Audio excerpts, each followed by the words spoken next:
Salam, Bapak Ibu, saudaraku terkasih dimanapun berada.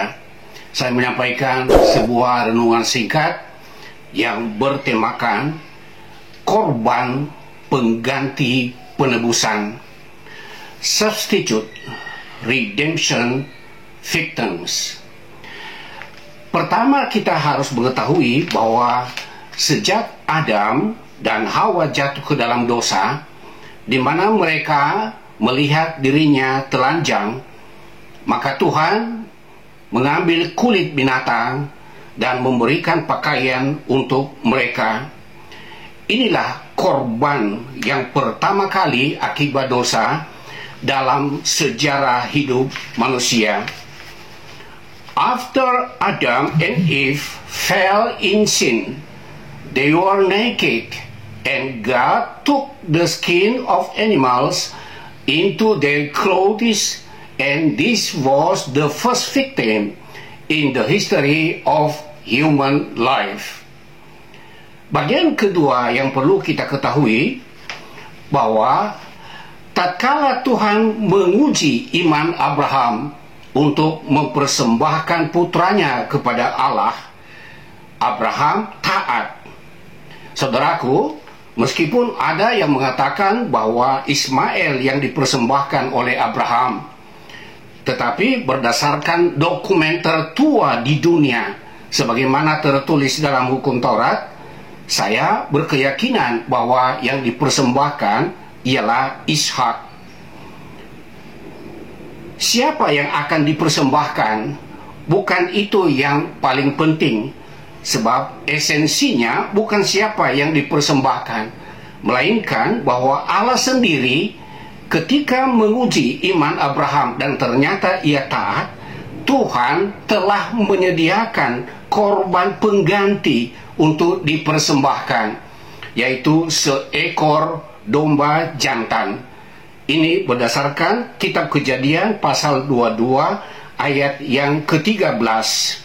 In Genesis 22 chapter and 13 verses, when Abram want to present Isaac, God prevented him, and God has provided a sheep as a substitute.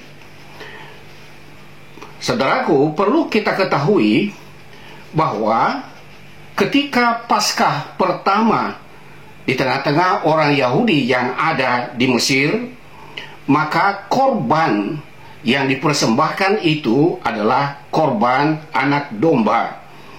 Dan ini merupakan korban pengganti sementara sebelum Yesus datang.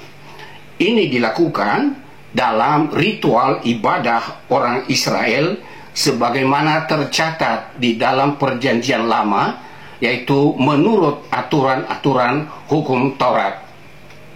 Tapi ini semua hanyalah merupakan bayangan. Ketika apa yang dinyatakan dalam bentuk bayangan di dalam hukum Taurat atau Perjanjian Lama, di mana Yesus datang ke dunia, maka ketika Yesus lahir, malaikat Gabriel sebagaimana ditulis oleh Lukas dalam pasal 2 ayat yang ke-11, di mana di situ dikatakan bahwa malaikat Gabriel berkata kepadanya bahwa hari ini telah lahir bagimu Kristus Tuhan Juru Selamat di kota Daud.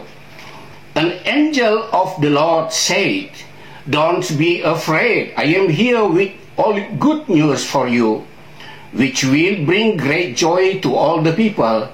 This very day in David's town, your Savior was born, Christ the Lord."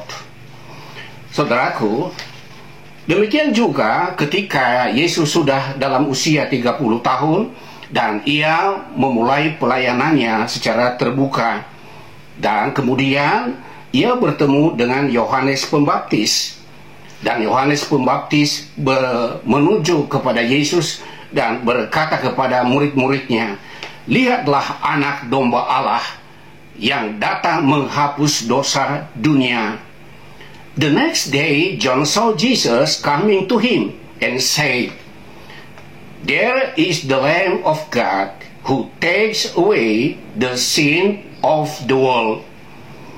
Ini merupakan peneguhan-peneguhan sebagaimana yang telah juga dikatakan oleh Yesus sendiri tentang untuk apa ia datang ke dunia, sebagaimana dicatat di dalam Matius pasal 20 ayat 28, di mana Yesus berkata bahwa seperti anak manusia datang bukan untuk dilayani, melainkan untuk melayani dan memberikan nyawanya sebagai tebusan untuk banyak orang.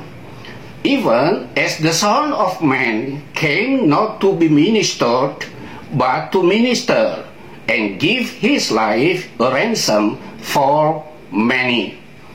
Saudaraku yang terkasih, berdasarkan hal inilah, maka akhirnya Rasul Paulus menyimpulkan bahwa semuanya itu hanyalah bayangan dari apa yang akan datang, sedang wujudnya ialah Kristus.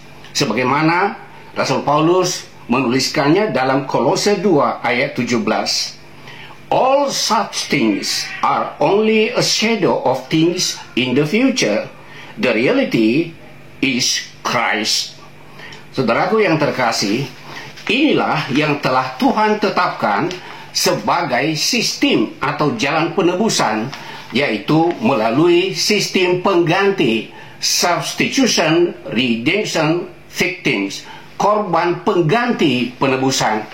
Dan Yesus telah menggenapi apa yang telah dinubuatkan oleh para nabi, di mana ia datang sebagai anak domba Allah dan mempersembahkan dirinya sebagai korban di atas kayu salib untuk menebus dosa umat manusia. Siapa yang percaya kepadanya diampuni dan diselamatkan. Pertanyaan penting untuk kita semua, siapa di antara kita yang bisa mengubah ketetapan Allah dan menggantinya dengan cara kita sendiri? Saudaraku yang terkasih, pertanyaan ini, who is the human under the sky can changing the determination of God?